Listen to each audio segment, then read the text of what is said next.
And if you just Good morning, Nigeria on the NTA network service. It's now time for business. But Nigeria's foreign reserves fall below $47 billion, the lowest since April 2018. Details of this and more on Business News with Joy Uzo. Welcome to Business News. The nation's external reserves have dropped below $47 billion, losing $251 million in the first 6 days of the month, according to data from the Central Bank of Nigeria. The reserves, which stood at $47.119 billion as of July 31, fell to $46.868 billion on August 6, the lowest level in nearly 4 months. The CBN data showed that the external reserves rose from $46.845 billion in April to $46.881 billion on April 12. The decline is attributed to the increased demand at the foreign exchange market.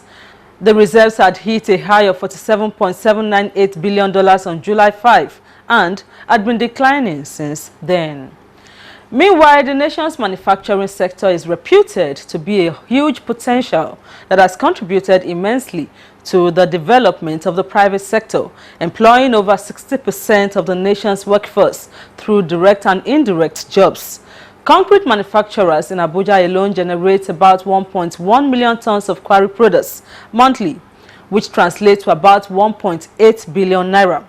The sector is a key revenue earner for the government, says Uzo George Tiga, the chairman of Abuja Concrete Manufacturers Association, who noted, however, that one of their challenges is incursion of foreigners into the Nigerian local markets.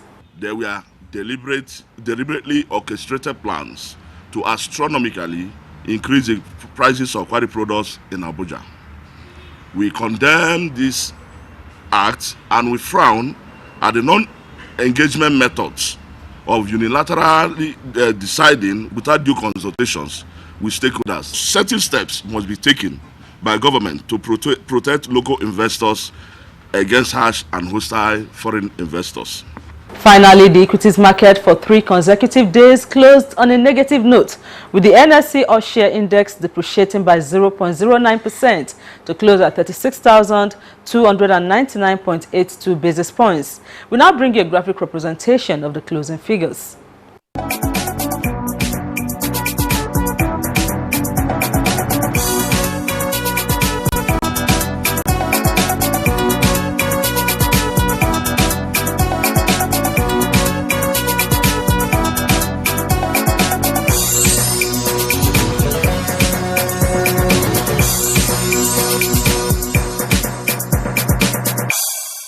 And on that note, we'll wrap up Business News. Thanks for staying tuned. I am Joy Uzo. Thank you very much, Joy, for the Business News on Good Morning Nigeria. Next now is a review of the stories on the front pages of some of today's newspapers.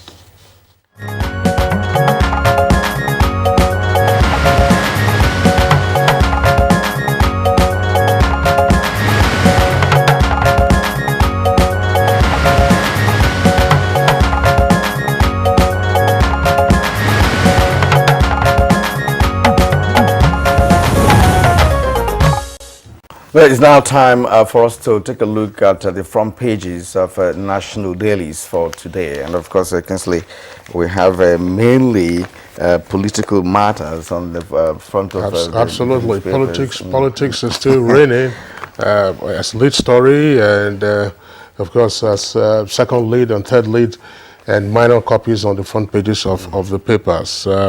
Let's begin from the top, right, without necessarily taking a look at the lead stories. From the Guardian newspaper, it's our first this morning. Above the nameplate of the Guardian, governors condemn freezing of Benue and Akwa Ibom accounts by EFCC, with Reuters, state alleges political witch hunt and denies diverting 250 million naira road fund. And then just the photograph you have there, which is below the nameplate, is the scene from Ikorek Mane yesterday when Senator Godswill Akpabio, the former Senate Minority Leader, decamped from the PDP to the APC. And beside that is a headline says, APC justifies DSS action And Saraki, others urge probe. That action relates, of course, to the siege to the National Assembly that occurred on Tuesday. Daura, that's the immediate past DG of the DSS, remains under house arrest amidst investigation. And then the lead story is also straight out from the National Assembly. It wasn't about me, but Nigeria, says female representative who dared DSS. With a rider for Boma Goodhead, it runs in the blood. And there are other headlines, of course, that would take at the foot of the Guardian newspaper. Kieran. All right, now let's go to the Nigerian pilot. The Nigerian pilot. National Assembly, let's below the nameplates. National Assembly reconvenes next week over 242 billion naira INEC budget. And now the main headline: I will only resign if, with 4 riders, Saraki dares APC senators over impeachment, says he's not desperate to remain Senate president. You must resign now, APC tells him. Insists on it's immoral for Saraki to cling onto power. It's on page 4. And of course, below the photograph there, you could see the lady that I Kingsley just mentioned a short while ago, the rep with the Senate president in that photograph. But below that, we have EFCC freezes Akwa Ibom government account as Ababio joins APC. It is unconstitutional, says Governors Forum, and of course PDP. Now, below that, the foot of the Nigerian pilot, will court orders Inspector General of Police to produce INEC chairman. It's on page 5. And over 5,000 Zamfara IDPs return home. And then I'm still in Imo Guba race. Madumere, of course, Madumere is the just impeached deputy governor of Imo State. He says he's still running. The story is on page 6. Now, why Bayelsa children shun scholarship exams is on page 4. Now, Saraki includes door meeting with IBB is on page 10 of the Nigerian pilot. All right, let's take a look at the Punch newspaper. The Punch newspaper, some of the stories that we read, they're also there on the front page of the Punch, but above the nameplate of the Punch says federal government to buy 17 billion naira equipment to track fuel distribution. That's on page 23. That's one of the decisions arrived at the Federal Executive Council meeting yesterday. Again, Governors Forum tackles EFCC over frozen Benue accounts. That's on page 7. INEC budget, that's the kicker. Senate may meet next week, says Yakubu, who is INEC chairman, with 2 riders. Vote buying, INEC may implement secret voting and produce Yakubu on August the 14th. Court tells Inspector General of Police. And the lead story for the Punch newspaper says National Assembly invasion. Saraki APC reps demand probe. With 3 riders, Buhari Oshibajo agreed on the arrest removal. That's according to an aide. APC makes a U-turn, defends DSS action. And Daura to remain under house arrest. That's according to a security source. And the photograph you see there, these are the photographs of Indian hemp and tramadol seized by operatives of the Customs Department, and that was at Zone A in Ikeja. Customs seized 2 billion naira contraband in 2 weeks. All right, now let's turn to the Authority newspaper. Authority newspaper, above the nameplates, we have some headlines there. Defection, I will take Akwa Ibom to the center, says Ababio. It's on page 4. And then 250,000 jobs for Nigerians in Centenary City, says management, is on page 5. Then Buhari endorsed Daura's sack, says the presidency, on page 4. Now the lead story here is impeachment. Saraki dares APC with 2 riders. Ohaneze, Saraki demand full investigation over NAS invasion. Senate President holds secret talks with IBB, which also appeared on other national dailies. And now, below the photograph there, we have freezing Benue Akwa Ibom accounts unconstitutional. Governors Forum is on page 3. And then contempt. Court orders IGP to produce INEC boss on Monday. It's on page 29 of the Authority newspaper. And then federal government secures $150 million World Bank loan to fight poliomyelitis. Page 9 has details of that story on the Authority newspaper. And then, Kira, let's return to the Guardian newspaper. Right at the foot of the front page of the Guardian, you have a window of 4 headlines there. 3 of them are actually news headlines, and then the other one is promoting a column. And there's the headline there says, "World at risk of irreversible hot temperature, report reveals." That's on page 4. Kira, let's begin our conversation this morning there. That's the soaring temperatures that Europe has witnessed in recent weeks. It's something that is giving cause for concern. Yes, you remember the 2015 resolution in France with Paris, respect yes. to adoption of some policies towards mitigating climate change. But perhaps a country like America, which is being governed by the Republicans now under Trump's watch, actually did not buy into that. And that is actually hitting that aspect of world's decision to tackle climate change. Because climate change doesn't have any limitations. It's an environmental thing. Therefore, no nation could be safe from that. And happening in Europe, it means that it will still come down to this continent. And I don't know what African leaders are doing about it and what is even possible to do, because it's more or less a natural phenomenon. Yeah, if you recall, one of the decisions at the COP summit in Paris in 2015 was the target to reduce carbon emissions by at least 2 degrees. That's the total effect by 2 degrees. But experts are now saying that on account of the activities, global activities that have been recorded lately, plus the consequence of the hot weather, that even if we were to reduce economic activities and total activities and then reduce carbon emission by 2 degrees centigrade, that we are unlikely to achieve the ultimate goal of having a cooler world. You can see where the hot temperatures are and where the fires have also broken out. Fires in Greece, fires in Portugal, and then you go to the Far East. Yeah, in the US, California, the fires have been raging. Is the largest fire outbreak in the history of California. And that's some indications are that those fires could actually rage up until September. That's in California. So you have a number of hectares of land that have been burnt out together with properties. Yes. And then the Far East, you have seen the devastating consequences of flooding.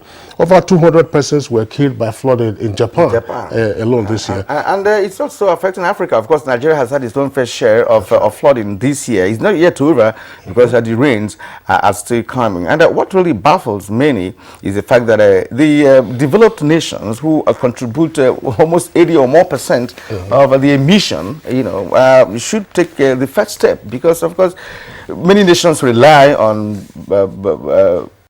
coal, and then manufacturing industries that actually, bring out all these emissions that we're talking about. A country like India, it relies so much on coal for power generation, and many other countries are as well. And America is also trying to revive their coal activities, which was moribund for some time now. So these are things that are contributing to these emissions. That is actually we're in the month of August. If you recall, on Good Morning Nigeria, I'm not sure if you and I were on set on that occasion when we were discussing the flooding, potential flooding, and weather patterns for this year. And we had guests who said that, listen, the August break that we used to know is unlikely to occur this year. And from what we have seen, it's rained virtually every day now. It's here in the Federal Capital Territory. Exactly. And there have been consequences as a result of flooding in some parts of the country. All right, now to politics now. Since Tuesday, the polity, got heated up one way or another because of the invasion or barricading of the National Assembly. And of course, the fallouts are just coming up. And we will live to see how the National Assembly will handle the situation, because there are probes being called for, and the National Assembly should also reconvene, as they have promised yesterday, to tackle some of the national issues with respect to the INEC submission of its proposal for the 2015 elections with respect to 2019 election, with respect to 242 billion naira that are put across. So I wonder how this will affect the deliberation of the National Assembly, whether the invasion will somehow affect the deliberation beginning from tomorrow. Well, I mean, again, Kieran, you very well know that's the second topic we're having for discussion this morning. We have two topics: operational limits of security agencies, and then developments at the National Assembly. What is significant straight away is that the principal officers of the National Assembly were scheduled to meet on Tuesday, when, of course, that blockade occurred at the National Assembly. And then that meeting was called off. But they met yesterday, which was Wednesday, and at that meeting, they invited the INEC chairman, who was originally supposed to meet with them on Tuesday. So it's a heavy development to indicate that, all right, now the principal officers are proceeding with steps that may eventually lead to the reconvening of the plenary of the National Assembly, so that they could consider those matters that are pretty urgent on their plate. There are a number of other issues, but of course, how they would interact, how they would carry on the business of their respective chambers, it's left to the members themselves, to consider. But there's another developing story. That's to say, we first read it yesterday. I think it was from the Nigerian Pilot. It was a front page story from the Nigerian Pilot, but today the papers have it on the front page. The Guardian, it's above the nameplate. That's the governors condemning the freezing of the accounts of Benue and Akwa Ibom states by the EFCC. The EFCC has not given its own side of the story as to why those state government accounts were frozen. And I think it's happening for the first time, in the history of politics in Nigeria, when the account of a state government is frozen. And because it's going to also affect activities of those states with respect to both salary, paying of salaries, and carrying out other developmental functions. But in any case, I think until EFCC comes up with the reasons for that, Nigerians will be able to now understand why that action was taken. Whatever the rationale is, there are some points to note. We saw what happened in the first 8 years of the current republic, between 1999 and 2007, when President Olusegun Obasanjo was head of state and commander-in-chief. Now, the Lagos state government proceeded to create local governments. And the argument was that, listen, this was not in line with the constitutional provision, and that only the local governments that are listed in the schedule to the constitution will be recognized. Now, Lagos state government eventually reverted those local councils to become local council development areas. But that until the reversal, the Obasanjo administration withheld the allocations that were due to Lagos state government, and saying that those allocations would go to only the 20 constitutionally recognized local governments in Lagos. Now, that was the federal government versus the state government. Now, but here is an agency of the federal government that is freezing the account of a state government. I think it's important for the EFCC to step forward and explain why the accounts of Benue and Akwa Ibom have been frozen. And then for the state governments, if they feel that it is unjustified and it cannot be defended, they go to court. We have seen state governments in the past take the federal government to court. It happened during the Second Republic, when the Attorney General of Bender State sued the Attorney General of the Federation. So that's the matter. And going back to the Obasanjo era, with respect to the Lagos State saga at the time, we also recall that many opinions came on board, and they were of the view that everything concerning local government rests on the state. That the state determines how to run local government, and that's also constitutional. But people were like, how could the federal government now stop releasing funds meant for local government? Because how to run, but not how to create. Well, if it creates for convenience, because perhaps Tinubu then, as the governor of Lagos State, did that for convenience, for developmental convenience, of the state, to be able to reach out all nooks and the nook and cranny of Lagos State. Yeah. All right, Kieran, I'm sure that these are matters that will come forward. We want to just take a look at it, unless you have some other headlines. Let's have the Daily Sun. We didn't take anything on Daily Sun this morning. Now, why I dumped PDP? That's beside the nameplate, PDP for APC at Babio.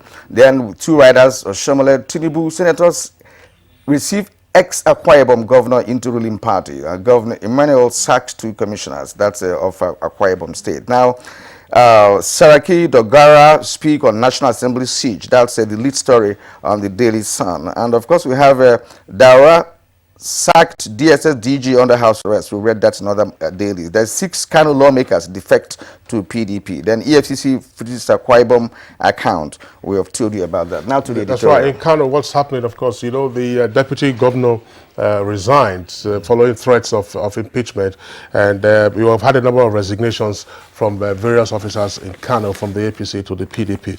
Let's take a look at our editorial this morning, which is coming from the New Telegraph, and it's at page 15 of the New Telegraph. New capital base for insurers. Now, the editorial, in part, says that in a manner not economically viable, recent statistics indicated that the insurance industry had been carrying risks of over 1 trillion naira with just a gross premium income of less than 400 billion naira.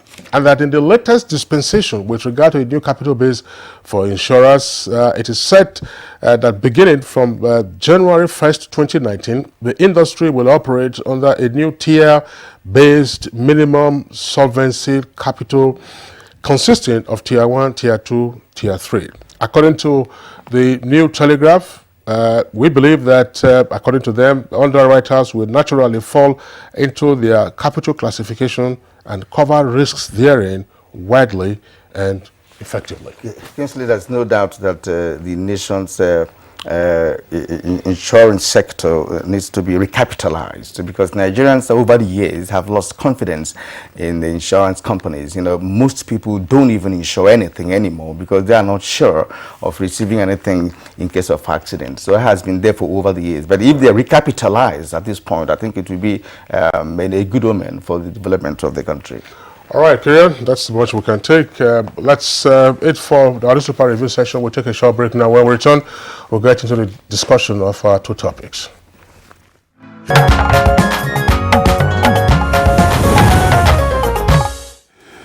You're welcome back, but if you just joined us, it's Good Morning Nigeria, and we're reaching you live on the network service of Africa's largest television network, the Nigerian Television Authority. On Tuesday this week, operatives of the Department of State Services threw a security cordon around the National Assembly here in the Federal Capital Territory. On that day, senior officers of the National Assembly were scheduled to hold a meeting at 12 noon. But unfortunately, neither the officers nor the staff were allowed in for several hours. That incident has continued to generate reactions across the country and indeed elsewhere in the world, especially on the heels of the termination of the appointment of the Director General of the Department of State Services. We are taking on this issue again today, and we have 3 guests with us here in the studios looking at the perspective of the operational limits of security agencies in a democracy. First, we'd like to welcome, at this time, of course, a familiar face on Good Morning Nigeria. Indeed, all 3 of them are familiar faces on Good Morning Nigeria whenever we are discussing security issues. Mike Ejiofor is a former director of DSS as the Department of State Services. Is also a lawyer. Mike Ejiofor, pleasure to have you with us on the program this morning. Very much. And we also have the pleasure to introduce to you Felix Obald, retired Assistant Inspector General of Police. It's good to have you, sir. You're welcome. Thank you very much. And, Good morning, Nigeria. Also with us in the studio is Kabir Adamu, Security Risk Management Expert. Thank you for joining us. Thank you. Good morning. All right, gentlemen, once again, pleasure to have you. The retired AIG Felix Ogbuado is also a lawyer, by the way. Gentlemen, let's begin by having your thoughts on what happened at the National Assembly on Tuesday. Mike? Yeah. Actually, what happened on Tuesday was a total embarrassment, not only to Nigeria, but the international community. It's unacceptable and must be condemned by all well-meaning Nigerians. I was personally embarrassed about that situation that was created. Bearing in mind that, first of all, the government has been appealing to the Senate that adjourned till September 25th. And you know how critical that election, 2019 election, is to Nigeria. And they were asked to come for this vehement debate, only to be prevented from going into the national. Even the workers were prevented. I watched it live and I didn't believe. I thought I was in a dream. It should be condemned, and it's unacceptable in a democracy. First of all, what's your take on that? Because I'm also sure that you watched it on live on TV.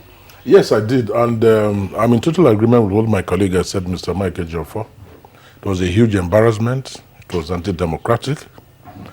We've never witnessed that kind of thing before.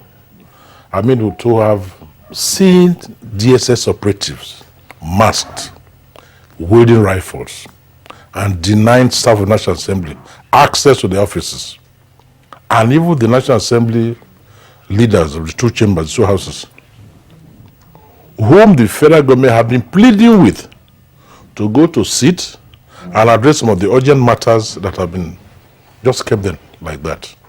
So it was so bad. It was a huge embarrassment. But the good thing about it is that the way the acting president reacted promptly, I commend him for that. How I wish we've been addressing all other issues in the past the way he did yesterday. Because one of our biggest problems in this country is the absence of deterrence, which keeps on fueling impunity in this country. We can do anything and get away with it.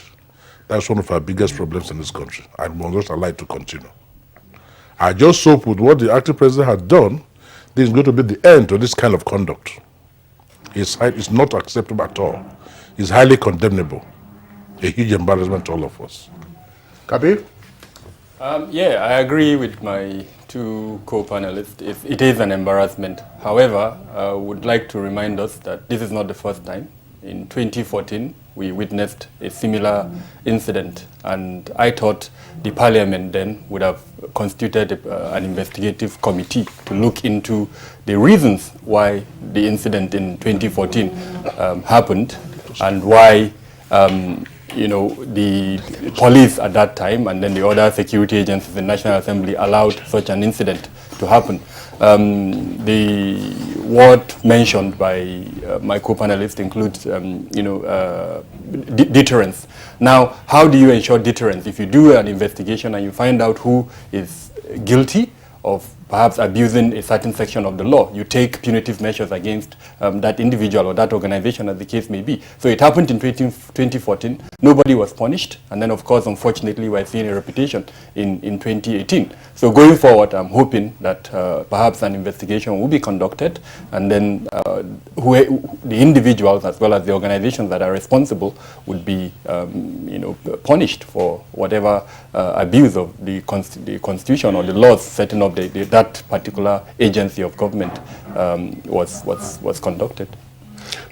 I was wondering, just one point that I would like us to take on earlier in this conversation, and it is as follows. Yes, gentlemen, you have said it's an embarrassment, but the officers, that's to say the men who were wielding the assault rifles, and some of them, hooded, indicated that they were acting on orders from above. This is a phrase that we hear repeatedly during operations, that they say they are acting on orders from above. Exactly how should orders from above be couched, and exactly should when such orders be carried out? What do we mean when you say orders from above? Is this to exonerate yourself and say, look, it doesn't concern me? Mike? Yeah, you see, these orders from above, I mean, there must be an authority that gives the order. So when you say orders from above, it sounds ambiguous, and people tend to use it to hide under this kind of a situation and cause mischief. Like I said, I was totally embarrassed, and like Mr. Obaudi said, the action taken by Mr. President saved us a lot of problems. If you recall that day, Senator Ben Bruce was on air calling on international communities to come to the rescue of Nigeria. How would they have explained it?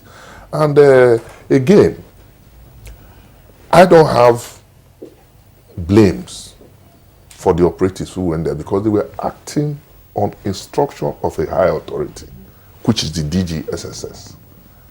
Who gave the DG SSS order to go and carry out that kind of action?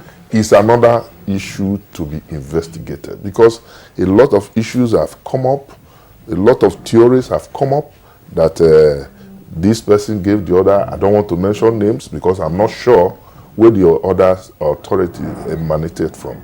But like the Senate, the National Assembly has said that they have instituted investigation. At the end of the investigation, should be able to know who gave the order. But for you to come and say order from above to me is meaningless. So you were the director of DSS, you know, so you have experience of what it means to say order from above. In this respect, if you were to be the current DG of DSS, where do you receive your orders from? Where should the order come from before you can now ask your operatives to take action? Well, you see, he can initiate an order. By himself? By himself, he can initiate an action and give orders.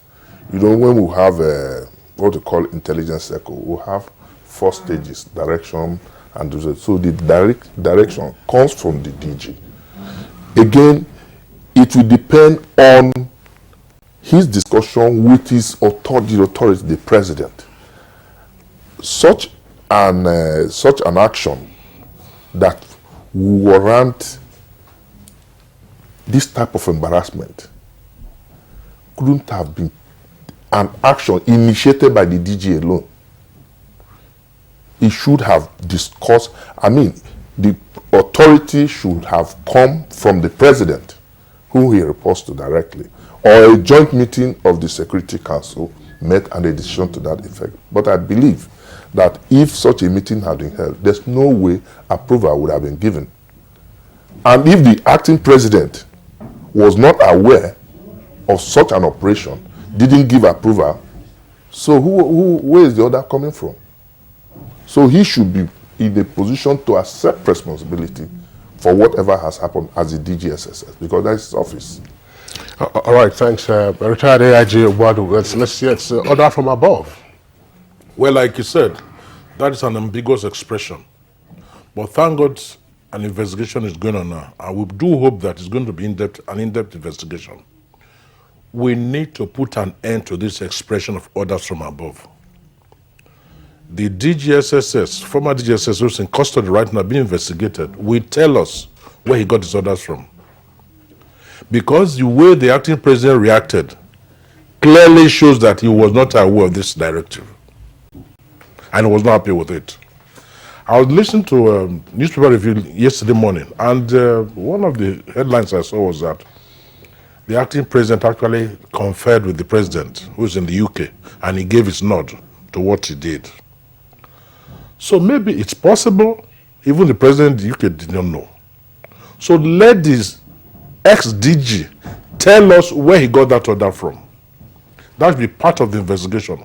We must get to know that would stop this expression of orders from above. What's the meaning of orders from above? You are the boss of the SSS. Are you the one that gave the order directly to the operatives who went to the National Assembly to seal up the place?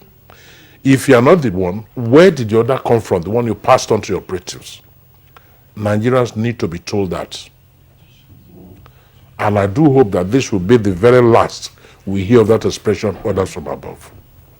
Yeah, this is particularly pertinent, Obuadu. Yes. Now, we have seen, not just in the Instant Republic, that's to say the Fourth Republic since 1999, we witnessed it during the Second Republic, but particularly now in the Fourth Republic, we have seen occasions where police officers, go to the State House of Assembly, for instance, and deny right of entry or exit to members, or otherwise provide the safe passage for a certain class of the lawmakers to do whatever they want to do, usually when they want to remove their principal officers. And then when they are asked, look, why is there a garrison atmosphere around there, it's the same response, orders from above. Yes. Yeah, so how do we explain that? That's why I'm saying now that I'm insisting now that this current ongoing investigation must put an end to this expression. Whatever any agency goes to do, let members of the public get to know where the directive came from.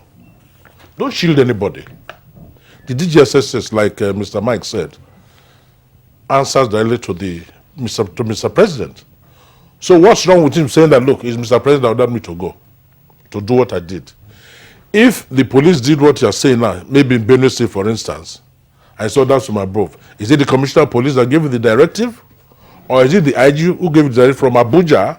We need to know. But like I've said, the basic thing is that this expression of orders from above must stop, must be terminated. You know, the question Kingsley posed is very apt here, because this is not the first time or the second time. I remember during the first 8 years of the Fourth Republic in Enugu, where I come from, such incidents took place, blocking lawmakers from gaining access to the chambers, and of course allowing some selected members to have access. So it's been there. And at this point, I'd like to ask our friend Kaibu Adamu, I mean, what kind of risk are we talking about here? Because it's all about security. It's all about security operatives overstepping their bounds. So what is your thoughts on this? Okay, you've asked me a very wide question. I'll try to encapsulate it. Let's go back to the act setting up the security agencies. What kind of powers does it give them? Now, in that regard, I would quote subsection 3 of each of the sections that give the 3 agencies under the National Security Agencies Act, which says that any other responsibility given to them by the presidency, and in one instance by the National Assembly. So that's a bit vague. And then, of course, over time, we've seen court rulings that actually allows them to carry out responsibilities over and above laws that are existing in the country. Perhaps the only caveat is the constitution of the country. So in essence, these agencies have powers that unfortunately, I would say, are not in congruence with our democracy. And if I would go further, I would put the blame on the National Assembly.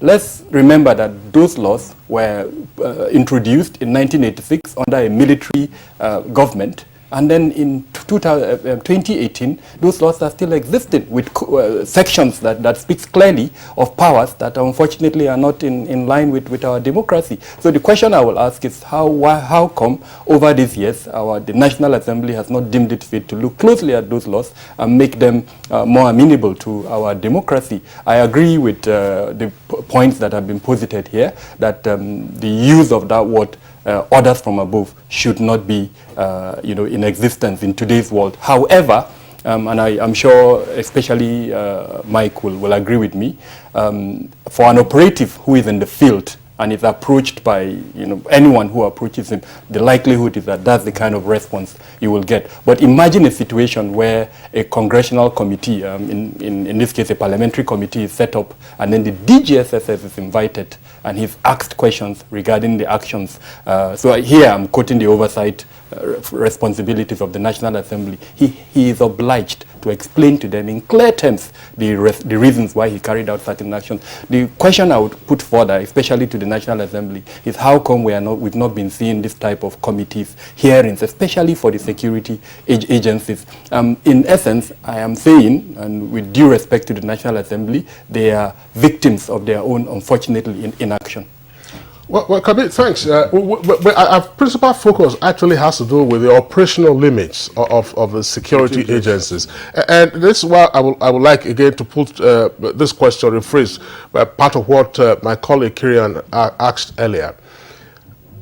In the course of the operations, and there are many security outfits in the country, as we know, and if you're looking at the country's security architecture, do operatives have a sense of locations that are off limits, even if you are acting on orders from above? I give an example, and this is hypothetical. Assuming the masked DSS operatives who laid a siege to the National Assembly on Tuesday were given the instruction to say, look, go to the presidential villa, allow no one in, allow no one out, what would have happened? Because the villa, of course, represents the executive branch, and the National Assembly represents the legislative branch. Is there a sense of ordering of say, listen, even if it's an order from above, there should be some off-limits locations? You see, I think we should guide ourselves, just like you said, on the focus of our discussion. this is not issue of functions now of the various agencies. I still maintain and insist that when our security agencies want to carry out illegal acts, they go under that phrase of order from the above. If you are carrying out a legitimate and legal action, the first thing to do is to report to the National Assembly. We have information on so there's going to be threat to law and order, breakdown of law and order. So we are deployed to come and you work in liaison. You don't work in isolation, for God's sake. So when you begin, how on earth, for God's sake, must somebody go to the National Assembly? Why I'm very, very provoked is that the difference between the military government and our democracy is the National Assembly, the legislature.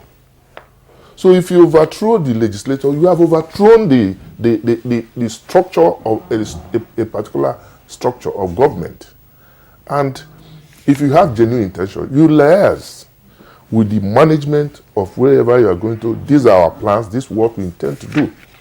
But you don't have a list to say you are going to exclude some people from coming in. That's pure impunity. And if our security agency begin to constitute threat to our democracy, we must have cause to worry. We must have cause to worry because this is not the only one. This happened because the acting president took action. We have had worse situations. A situation where an inspector general of police will be invited by the National Assembly and he will not honor it, and nothing is happening. It's annoying. So, all right, retired AIG. Yes. But yes, I mean the same question. Let me just add to what he just said. One of the areas the investigating team must address is why was the National Assembly sealed? Up to now, nobody knows why they did what they did.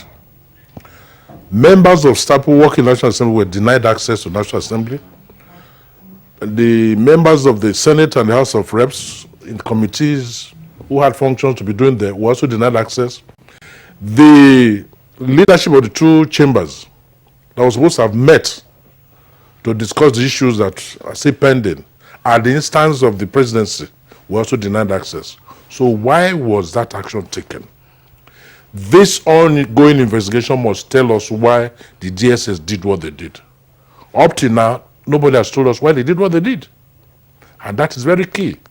So that we'll stop all this guesswork here and there. Let us know why you did what you did and see the rationale behind it, if any. Well, still, Kyria, you know, Mike raised the point about functional cooperation and functional collaboration. I mean, the National Assembly isn't just an open place. You have a security management. So what other should have happened? I believe there are police officers who are also posted there, and perhaps, you know, even the DSS officials themselves. So what could have happened? What should have happened in terms of, I'm asking the question about off limits. If you are just parachuting, you know, to the National Assembly and say, look, throw a security cordon around it, that would seem unusual. Now, back to that same issue again. You're absolutely right. The police are there. There's even a divisional police officer in charge of the station in the National Assembly before the SS operatives came. All the video clips I watched throughout the period this lasted, it was just one policeman I saw standing at the gate, looking very passive, unconcerned. But most of the operatives there were these SS operatives. And that question which comes to mind is, why were the police blocked out of this thing? Or why were they not involved? Why did they deliberately stay away? All these are issues that come up. Was it a kind of tacit approval for them to do what they did? Were they aware? Were they told why they did what they did? And if they were told, did they raise any objection? Did they complain to the IG, for instance? Did the IG take it up with the acting president? And somebody was even telling me, although it's not confirmed, it was just yes, it wasn't confirmed. So just permit me to say it. I was made to understand the acting president had a meeting with the DGSS and Inspector General of Police on that same Tuesday. And DGSS never disclosed to the acting president that this was what was going on. It was after the meeting The acting president got to know that, oh, the place has been sealed. Say, why did you do that? Eventually, he probably reached out to the president in the UK, sought his views and all of that. The president said, go ahead and do the needful. All right. So going back to people what... must synergize. There must be synergy. There must be synergy. And but when you deliberately block out some people, you know something sinister is in the pipeline. I think Mike did tell us here a short while ago that DSS can also initiate an order when the head deems it necessary to do that. Now, considering the events in the National Assembly lately, we've just heard about the forcible removal of the mace at the National Assembly. We also know that many people defected from one party to another shortly before the National Assembly went on recess.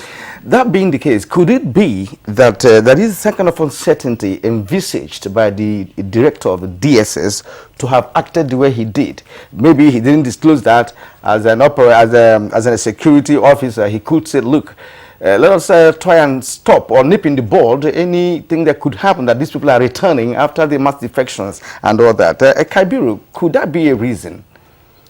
The reasons could be varied, frankly. Like I indicated earlier on, the powers that the mandate that these organizations have are not very clear. They've been given responsibility to, in certain instances, like the scenario you painted, prevent the breakdown of law and order. In this case of the DSS, if it's an internal security matter. So if in his own thinking, like Mike mentioned, that constitutes internal security, in certain instances, he would require to clear from someone above him. So it could be the National Security Advisor or it could be the presidency. But in any case, it has to be someone under the executive arm of government. I don't mean to add to the complexity of this situation, but like Mike mentioned, there is an internal security mechanism within the National Assembly as against the external security mechanism which we are talking about now. Now, the DSS is part of that internal security mechanism. In other words, there are DSS operatives deployed inside the National Assembly. There are police operatives, there are civil corps operatives, there are road safety operatives, and I think there are the NIA operatives inside the National Assembly. Then there is also a retired general who is heading that entire team. So there's that internal security mechanism. Now, the question that came to my mind when I saw the video clips, how come that internal security team allowed an external team to take over the complex itself? If I'm heading such a unit, my primary responsibility is to protect the integrity of the asset, in which case the national complex. So how come an external body, and in this case we are told they were about 20 in number, or they are about, in someone said 10, so I'm not too sure in their number. But if you put all these agencies that I mentioned together, I'm almost certain their number is probably more than 100. So how come just 10 persons came to violate the integrity of the national complex? So questions need to be asked, and the investigations that are being conducted will probably bring out that. In simple terms, what happened regarding the barricade of the National Assembly, unfortunately, exposes the National Assembly complex in itself, that there are lots of vulnerabilities. Let's remember, not too long ago, someone walked into the complex and stole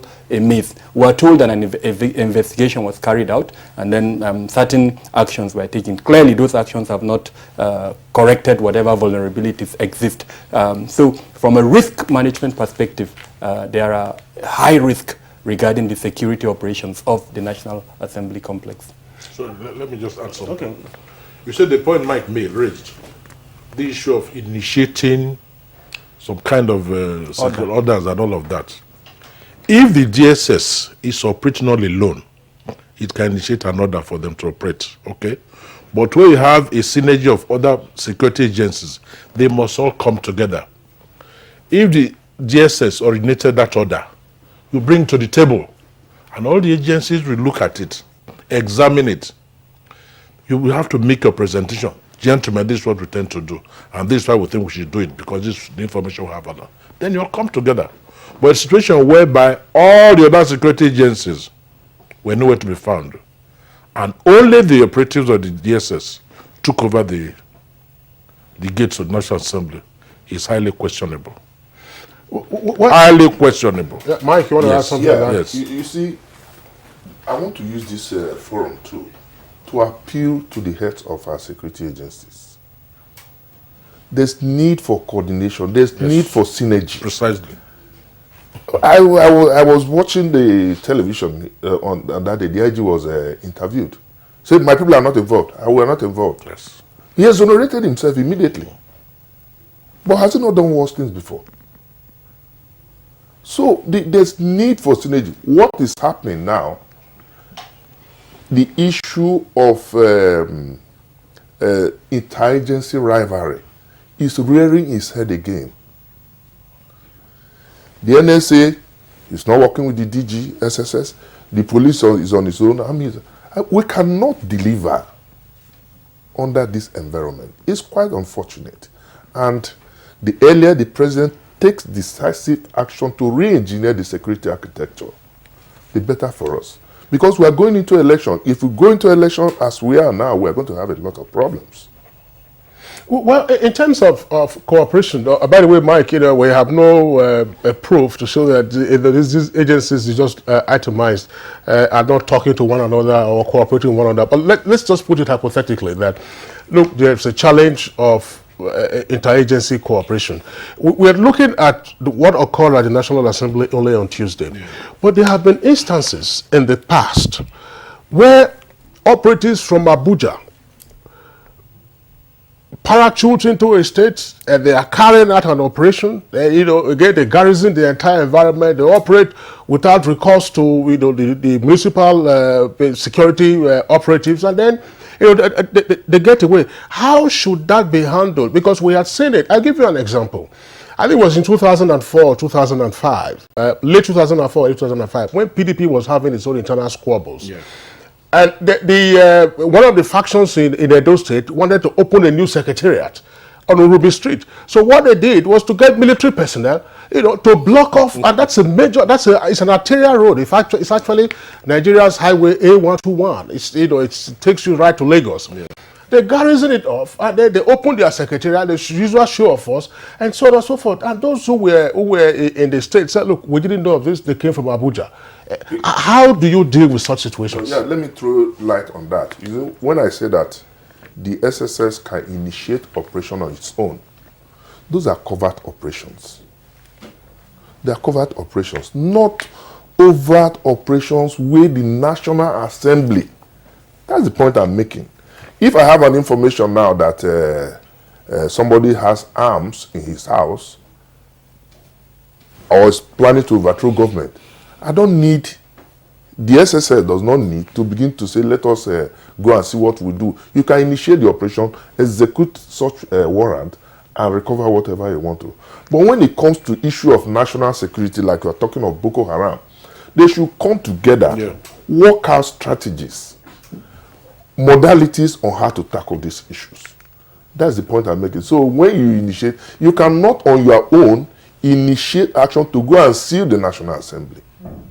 It's very unprofessional. I was talking about, Makabir will come to you. This one of Abuja operatives, getting into a state and carrying out whatever instructions they want to carry out and then return to base without recourse to the local... That is an abuse of the process. If security agencies are supposed to leave Abuja for a state, for instance, the security agencies on ground must know where they're coming and they must work together. But people cannot just come from Abuja and you just ignore the local security agencies and do operatives and do what you want to do. We know things like this happen in this country because of the kind of situations we find. Factionalization of political parties and all of that. So at the state level, say, the Commissioner of Police, I'll show you something. The man comes to Abuja. I'll praise from Abuja. And of course, when the local operatives get to know that operatives that come from Abuja, those are our bosses. So they withdraw, they fold their arms, and they look helpless. That is a scenario that plays out. But ideally, that is not right. It is not right. Kabiru, I would like you also to, have a take on this, but to add to that, Kingsley just painted a scenario of that took place in Edo in 2005, where a faction of the State Assembly had to bring in... No, it wasn't. It was a faction of the PDP. Well, PDP, yes, of the party.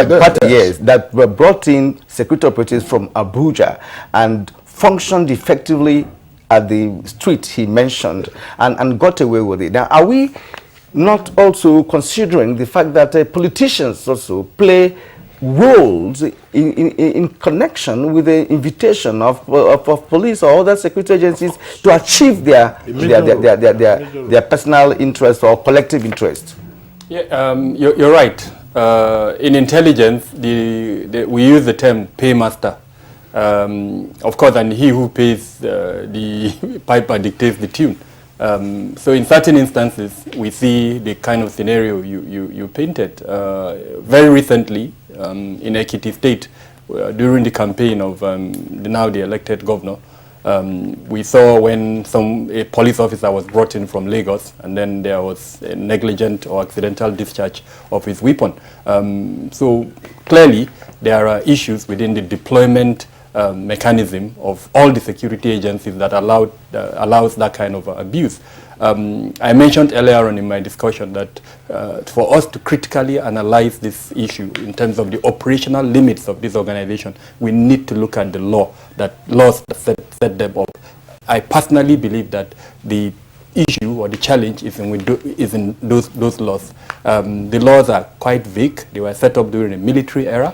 And unfortunately, and I would want to emphasize this point, I hope we'll discuss it, regime protection has crept up several times in terms of the operations of this organization.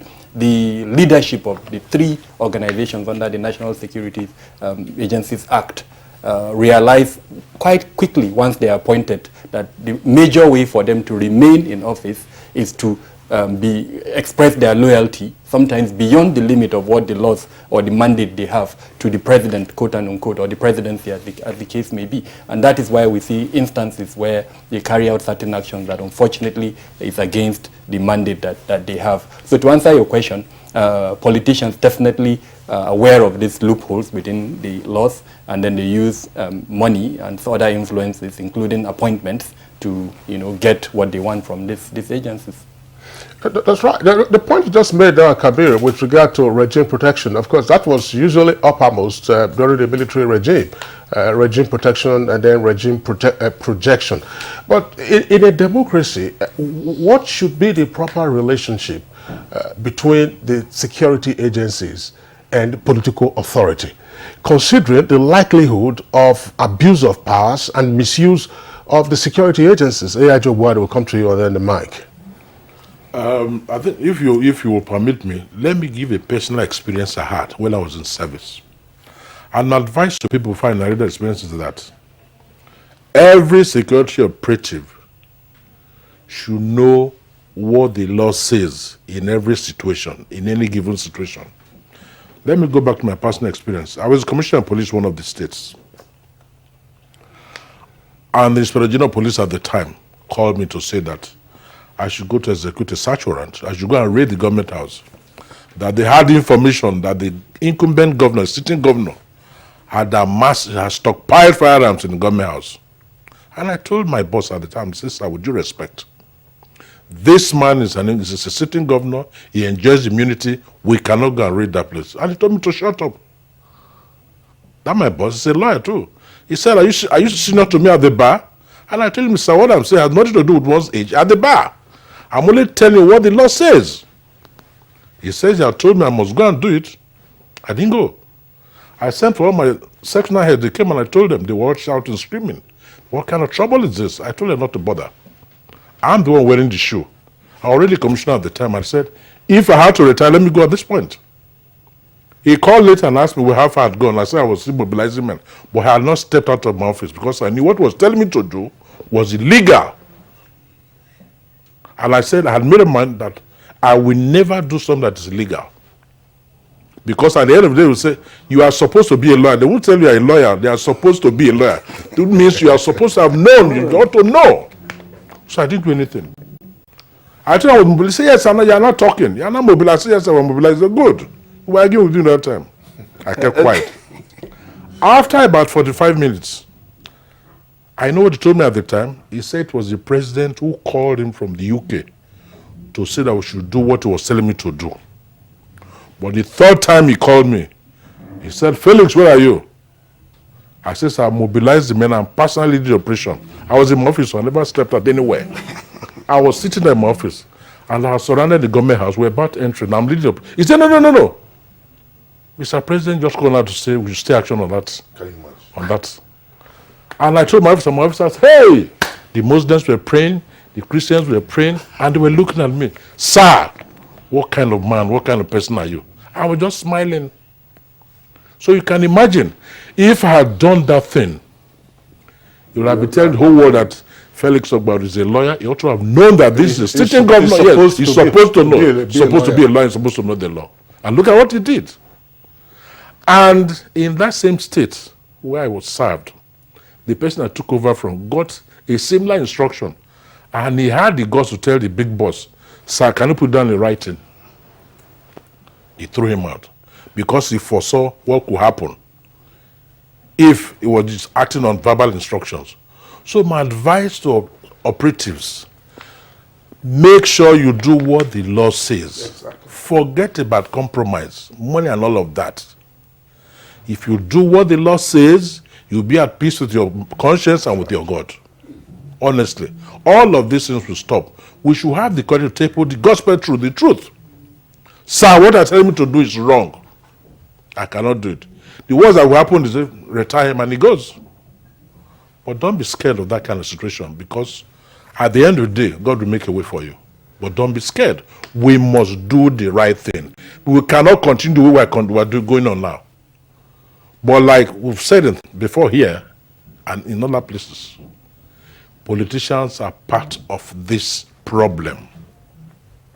We're in a nation where if people contest elections, both parties expect to win. If one loses, all manner of allegations will come up. This, that, and all of that. Security agencies compromise, vote buying, rigging, all manner of things. Even when the process is clearly very, very transparent, the serious issues. Security agencies must stand for the truth. Do what is right in line with the provisions of the laws that regulate the activities and all of that. Once we're able to do that, most of this problem will. To have a law and order society is the basis of democracy. I entirely agree with him, not because I'm a lawyer. He's only a professional that can do the right thing. If you are not trained professionally to do your job, you always do the wrong thing. And you forget that posterity will always judge your action. Like he said, most of our security challenges are politically generated. And if you come into this situation, a situation where you appoint a DGSSS as a member of a political party, it kills professionalism. So I think government should look into that. It kills career progression. Professionalism will die. Because as a politician, you must satisfy your political masters, just like Kabir said. He who pays the piper dictates his tune. So our security agencies, not only the SSS, must be professional. Do the right thing. And there's no way you can do the right thing without being professional. If you don't have the training, the capacity and the capabilities to do the right thing, you must also be courageous, because that's a point of leadership, to say no to what is wrong. But if you don't do that, we will have problems. Well, I think it's not just for you to have the will to do it, but to be strong enough to defend your decision, as Felix has said, that if he had carried out that action on that day, perhaps he would have, lost his job. But he took the risk of saying, no, I am not going to do it, because of, his exposure and knowledge and understanding of what that action would have meant. And well, all of this is tied up. We're pressed for time now. We're going to sign off our guests. All the points has just been articulated. They're all tied up with the order from above. Yes. What retired AIG was talking about, order from above. You can actually liken that to what is now the war crimes jurisprudence. In the past, field operatives could claim that, look, they received instructions from their commanders. That's why they went, on genocide, on a genocide mission. But the War Crimes Tribunal, we have seen that since the collapse of Yugoslavia. I said, look, how reasonable was that instruction given to you? Yeah. All right, well, that's the most that we can take. Kabir, you raised the point about regime protection and therefore the proper relationship between security operatives and the political authority. Well, that's the most that we can take. We'd like to thank all three guests for being with us on Good Morning Nigeria. They're all our regular guests. First, Kabir, Adamo, security risk management expert. Thanks a lot for being around today. Thank you for having me. And also, Mike Ejiofor, former director of DSS. We'd like to thank you for your insights. And last but not least, retired AIG Felix Obuadu, also a lawyer. Thanks a lot for being with us on Good Morning Nigeria. It's my pleasure. Thanks so much. All right, so it's still Good Morning Nigeria. We're taking a short break now. When we return, we'll take the supplementary discussion, which is on development still at the National Assembly.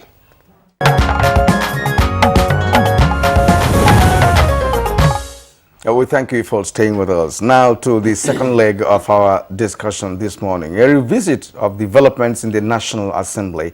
And joining us to do this is Honorable Chidi Duru, former member of House of Representatives. Thank you for being here. My pleasure. And also we have Abdul Rahman Abu Hamisu, who is a public affairs analyst. Hamisu, you're welcome to the Thank you very much. Good morning, Nigerians. All right. I'm sure, gentlemen, while you were at our reception, you were monitoring the conversations in our first segment, which had to do with security issues. We've dealt with that extensively. Now we're getting, as it were, into the chambers of the National Assembly, the House, as well as the Senate. Honorable Chidi Duru, let's begin with you. The National Assembly is on recess from plenary, as it were. There's been, a lot of pressure on the members to reconvene in order to address some urgent matters. From your perspective, how urgently should they respond to this and then return to their leave? Well, I would want to say, first and foremost, this will not be the first time that members of the National Assembly are called back to duty. Particularly if there are matters of exigency that requires their attention, and they've had to call back their members from vacation to come back and then deliberate on the matters that are very important. The matters of INEC, which is the burning issue, in my view, and I think is also the considered view of the leadership of the National Assembly, is a matter that they had wanted to talk about, to discuss. And that led to the president of the Senate issuing a communique and inviting the leadership of the National Assembly. By that, it means the deputy speaker, the majority leader, the speaker of the House, and of course the deputy speaker of the House, asking them to come back for a meeting 12 noon. So in my considered opinion, I think that he would have weighed the matter and considered it serious enough and urgent enough that will warrant the leadership of the National Assembly to come together to have a meeting on 12 noon of Tuesday to deliberate on, one, whether it's important for the National Assembly to come back to deliberate on the matter, and or should they extend it again to the comeback in September.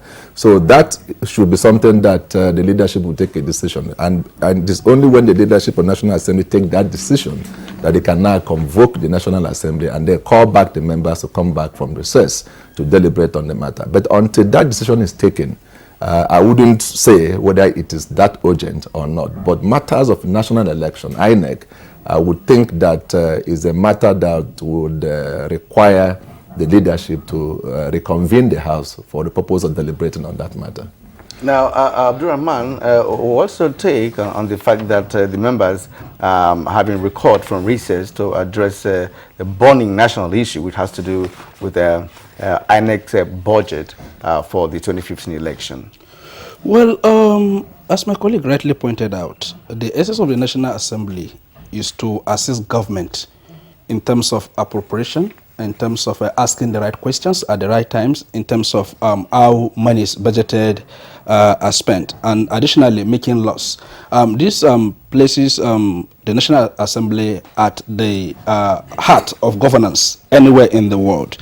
And if the people that are representing Nigerians that are supposed to act in line with the wishes and the interests of the people, we are aware that Nigerians wanted a very free, fair, and credible election in 2019, and that all preparations leading to that election must be preparations that speaks to the challenges that INEC is supposed to surmount before the elections. And if that is the case, and considering the nature of our elections, how volatile it is all the time, and the successes that has been recorded in 2015, we are hoping that the current chairman of INEC would build on the successes that were recorded, and that whatever may lead to failure should be mitigated. And National Assembly is supposed to be part and parcel of this process, considering their roles as a watchdog of the executive and all agencies of government. So calling back members to consider the environment is in line with issues of national security. For if there is anything that could lead to killings instantly in Nigeria, is not getting our elections right. And we have litanies of examples that we can really bring to fore rather to support this assertion. So getting election right in Nigeria, especially in 2019, is key to stabilizing our democracy and peace across the country. All right, thank you very much. Let's return to Honorable Duru. Honorable Duru, considering what has played out in recent times, if the National Assembly were to reconvene for plenary, would they have the presence of mind to focus on those key issues? Or alternatively, how can they focus on those key issues against the background of recent unsavory occurrences? Unfortunately, we are at a time where there are a lot of politics going on against the substance of governance that we would like to see. But before I go into that, I would like to draw ourselves back to the question, and that relates to what the Speaker of the House said yesterday, that matters of election, and in fact, nation building should not be seen as a matter of emergency. Elections, we know, will always happen every 4 years, except in constituencies that have gone into by-elections and states that have elections that have been staggered as a result of the governors being thrown out by the law courts and all of that. So we have always known that every 4 years that the country will go from one election season to another election season. And therefore it does mean that the government, working in concert with the executive, with the National Assembly, should have prepared before now the budget and bring it before the National Assembly for their consideration, and not these usual quick ways of fixing things that will emerge, that as emerged in this case, that the members of the National Assembly had to now be called back from their recess to consider that. And having said that too, you now look at the background of the politics that's going on, and with the usual suspicion that have crept in, and then there's this ongoing thinking by the practitioners in the National Assembly that is it not a decoy to call back the National Assembly to resume so that an act could be taken to oust the leadership of the National Assembly, whether it's in the Senate or in the House. But that's a matter for debate, whether that could happen or whether that was the intention that behind it. But essentially, my viewpoint still remains that the National Assembly as constituted have the powers and the privileges to convene and to do what is right for Nigeria and then for the governance of this country. And at any point in time, from 1999 to date, whenever they are called to rise up to the occasion, I will always believe that the National Assembly members will always rise up to the occasion. So this will not be an exception. Once the leadership of the National Assembly, under the chairman or ship of the Senate President, do consider that there's a need for members to come back to deliberate on any given act or policy of government, I would believe that the members of the National Assembly will have the frame of mind to sit, to consider, and to reach the right decision for the benefit of Nigeria and the government of Nigeria. Well, recent occurrences can be sublimated. Regardless of the occurrences, at the end of the day, whatever takes place in the National Assembly will only be by members of the National Assembly. It cannot be induced from the outside. Even if it's induced from the outside, it will take a collaboration of members of the National Assembly to bring it to bear within the floors of the House. I think the mistake that has been made over the period is for people to think that you could force the National Assembly members to take a given decision without themselves buying into that agenda. And until the members of the National Assembly buy into a given agenda and in a given script, it is impossible to effect any change in the National Assembly without the members of the National Assembly, first and foremost, buy into that script. Now, having the right frame of mind is actually key to what you've just submitted, because as Kingsley raised a short while ago, the events in the National Assembly could affect their frame of mind to take a decisive decision based on the 2019 budget for the elections. I'd like to ask Abdulrahman, did that budget come late in the day? Because, as he also said, there would have been reasons for recall from recess if that budget was presented in good time. What's your thought? Well, in nation building, especially when you are dealing with situations that are not planned, for instance, you have elections that, for instance, if INEC should equal a budget for, say, this year we're going to do ABCD, INEC is not even in control of the litigations that usually follow elections, as well as sacking of some people that are occupying a given position. That is one. Secondly, INEC is not in control of how many members will die after elections are conducted. So that sometimes again, even if INEC make provisions, those provisions are tampered with by the vagaries of some of the occurrences that they are not in control of. I don't want to believe that it is coming late because there is nothing like late coming in terms of taking decisions to do some certain things. Though planning is very important, because failure to plan is a plan to fail. So coming from that angle, it is always good that we are proactive in whatever we are doing. But when issues come, we wouldn't say because it is coming late, we will not address to them. I think what we should be looking at is the clash between the interests of those that are occupying public offices and the actual deliverables of the offices they are occupying. Some other times again in Nigeria, the personal interests of those that are occupying roles take precedent over and above the collective interests of the people, so that a given situation is always manipulated for a given interest. For instance, as Honorable rightly pointed out, reconvening the National Assembly is meant to come and look at the budget. But again, there are persons that are apprehensive that the leadership of the Senate may be changed. So in trying to protect the leadership of the Senate, it means that the Senate may not convene, so that it keeps on becoming it keep on retaining the seat. But again, is the Senate president that's supposed to preside over matured people that in the first place elected him, because it's just first among equal. So as he said yesterday in his World Press Conference, if he still enjoys the support of his members, his colleagues, nothing will happen to him. We've seen a situation whereby in prior to 2015 election, the Speaker of the House defected, and he retained his seat until the election. So it has to do with the confidence of those that really supported you to become their leader in the first place. So if you still enjoy such confidence, nothing will happen. But then in this country, people act, and that is the issues that you people were addressing the last time, where a commissioner of police is being mandated to go and do something that was illegal, that was unconstitutional, because that is the interest of his boss. And he said he was able to do that because he has this firm conviction that it was illegal, and at the end of it all, he will be responsible. So if he failed to do what, to allow himself to be manipulated and at the same time fired or ridiculed. So if we start facing issues the way they come, and we are bold in our action, and we take public interest into consideration,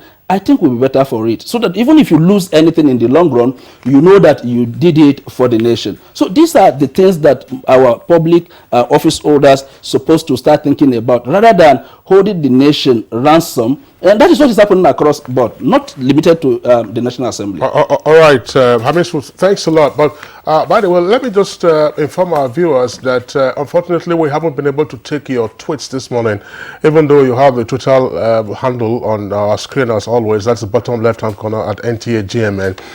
We understand there are some network challenges, and therefore we are unable to access those tweets. But of course, keep your attention on our conversation, as well as your reactions. Perhaps before the program ends, we might be able to read some of those tweets if they do come across. Just, Habiso, I still want to stay with you by drawing from what Chidi said earlier. Chidi says, listen, if the National Assembly, if and when the National Assembly reconvenes, yes, the members themselves will have to confront whatever issues they need to confront, yes. And that unless they have a buy-in into an agenda, then yes. That agenda is unlikely to succeed. Yes. But here we are. Look, there are matters on the table for the that will warrant the National Assembly to reconvene. Yes. In your opinion, what should be the corresponding responsibility of external persons, external agents, or external forces in providing a conducive atmosphere for the lawmakers to consider these issues rather than fueling whatever conflict or whatever unsavory occurrences there have been in the weeks preceding this moment?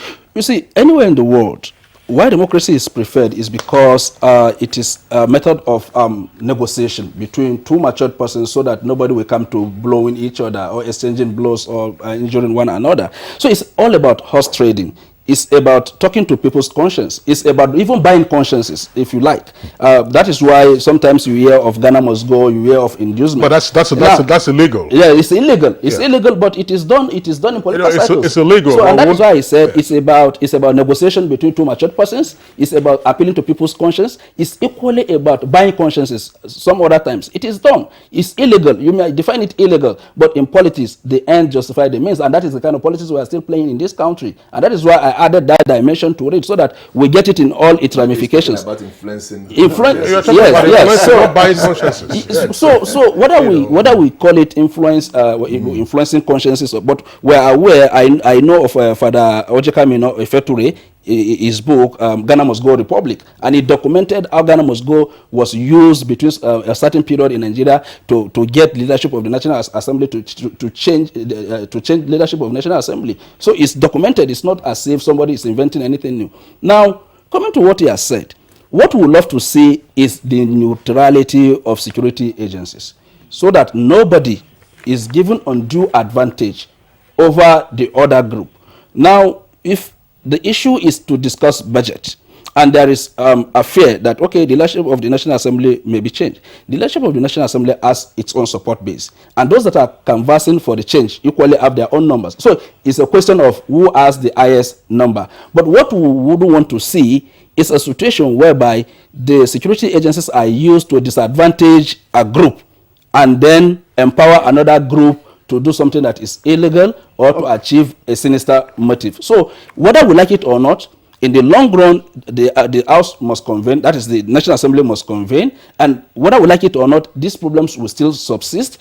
In the long run, again, they have to convene and face these challenges, right, whether that of preserving the leadership of National Assembly or passing the budget as requested by Nigerian leadership. All right, thank you indeed, Abdulrahman Hamisu. I'm already coming to you, Honorable. You were a member of the House of Representatives, so you have experience of what we are talking about this morning. Now, how would you advise your colleagues who are presently at the National Assembly, who now have the onerous task of deliberating on a very important national issue like the budget for 2019 election? What will you be telling them if you're in the position to advise?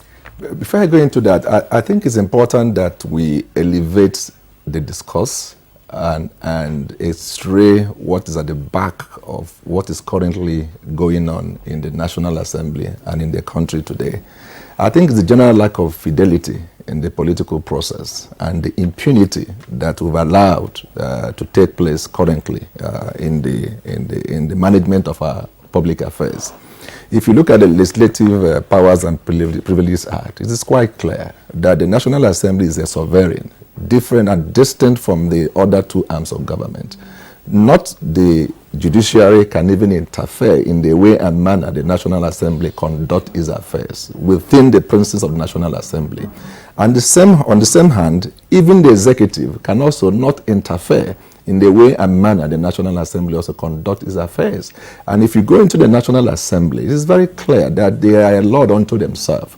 So having that at the back of our mind, then what is very clear is that the other two arms of government cannot interfere in the way the National Assembly conducts its affairs. And then two, the fears that we express is again on the background of the impunity also, even by the petitioners themselves. And I want to give an example that we have continued to celebrate over the years, which is the defections of members of the National Assembly from one political party to another political party, and then the public will hail it and then consider that to be a norm. The Constitution is very clear on that. And until we begin to respect the laws of the country as we have it, we'll continue to have this kind of fears and the concerns that people will express that, oh, is it about reconvening the National Assembly to remove a particular person from office? And if we subscribe to the Constitution, if we subscribe to the laws of there would be no reason for this kind of fears. The Constitution, Section 681G, is very clear. If you are elected on the platform of a political party, you would serve your term in the National Assembly on that political party. You cannot jump from one political party to another political party. And we'll still retain your seat. And we'll continue to witness this infraction, not just now. We started from 2002 to date. And the public had not had any public opinion. Just briefly, your advice to the members now who are currently going to be sitting, to conclude on the budget. I would just say simply that they are elected by the Nigerian public to do their work, and one of the work they have to do is the budget process. Look at the budgeting, and if they consider that is in the interest of Nigeria and the Nigerian public, is in the interest of foreign government and all of that, it is in their own interest to pass. Thank you. Thank you very much indeed, gentlemen. We are rounding off this segment of our conversation, of course, the second leg of our conversation this morning.